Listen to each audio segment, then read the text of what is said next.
Hello there, I'm Sarah, your natural endometriosis expert. Welcome to my podcast. This is the place to be for information, advice and tips on managing your endometriosis naturally. I've been managing my own endo now successfully for about 20 years, and I've been running my own therapy business since 2008, helping others to do the same. If you're curious to cut through all the noise and rubbish that's out there and learn the key to managing endometriosis with minimal reliance on drugs and surgery, then this is the only podcast you'll need. Let's get started. Hello there. In today's episode, I'm going to talk about period pain and why we really do need to break this rhetoric that period pain is normal. I speak to so many people about periods, and just in this last few weeks, I've had so many people say to me things like, oh yes, I do get pain, but that's normal, isn't it? Oh yeah, period pains are just normal, aren't they? No, it's not normal. It may be normal for an individual, but it's not healthy. And just because it's normal for you doesn't mean it's normal with a capital N. Now, period pain is really common, and actually when we start our periods we can get a little bit of pain in the early days, and that's because our hormones are still a little bit imbalanced at that point in our lives. So as we're going through the transition of puberty, our hormones are kind of all over the place.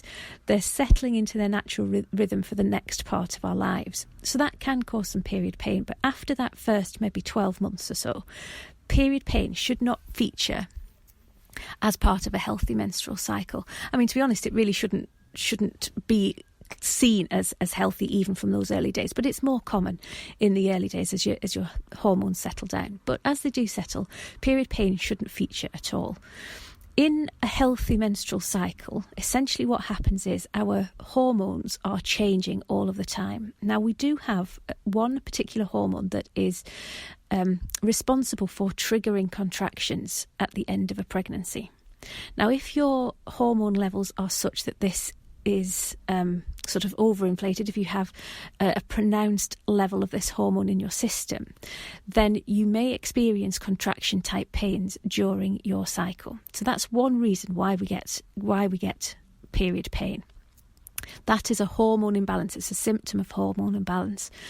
Normally in a healthy cycle, you might get sort of flutters, or you might get tiny little tweaks of cramping, and all that is that particular hormone doing its job. So that's essentially at the point where where the lining of your uterus is shedding, you might get a few tiny little flutterings, almost like tiny miniature cramping contractions. But they shouldn't be any more than that. So if it's getting beyond that, then that's a symptom that there's something wrong. And we always forget, we always hate pain. And I understand why we hate pain, but pain is a necessary evil. It's a signal that something is wrong. So if you're having cramps that are way more than just tiny flutterings, that's a signal that something's wrong. And it isn't normal.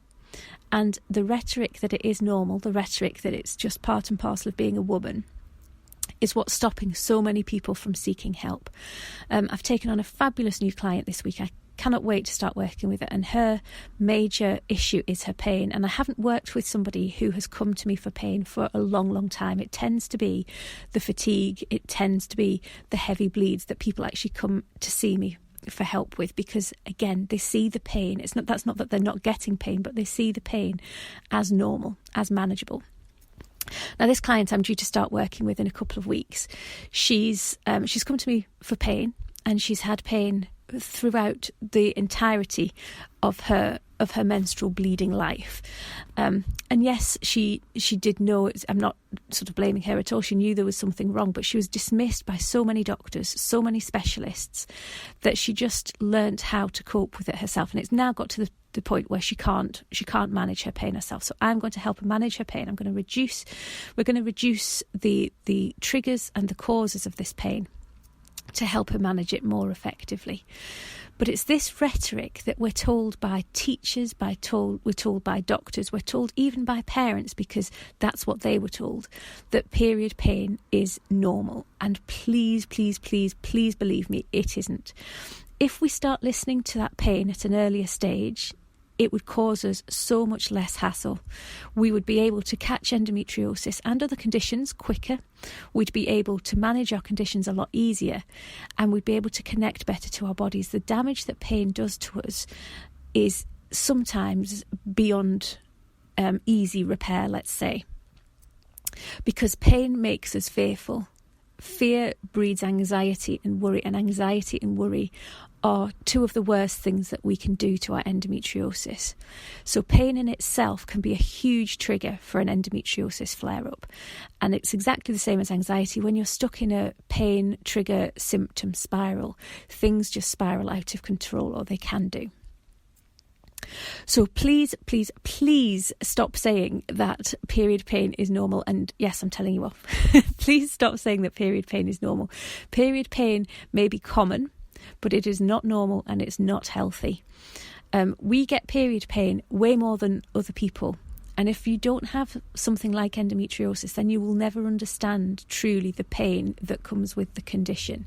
So for anybody to dismiss the pain that we're in, I've even had people say to me that they've been told, by other people, especially it mainly happens at work.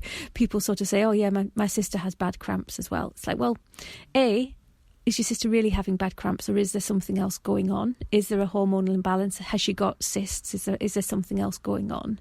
But please don't minimise other people's symptoms as well.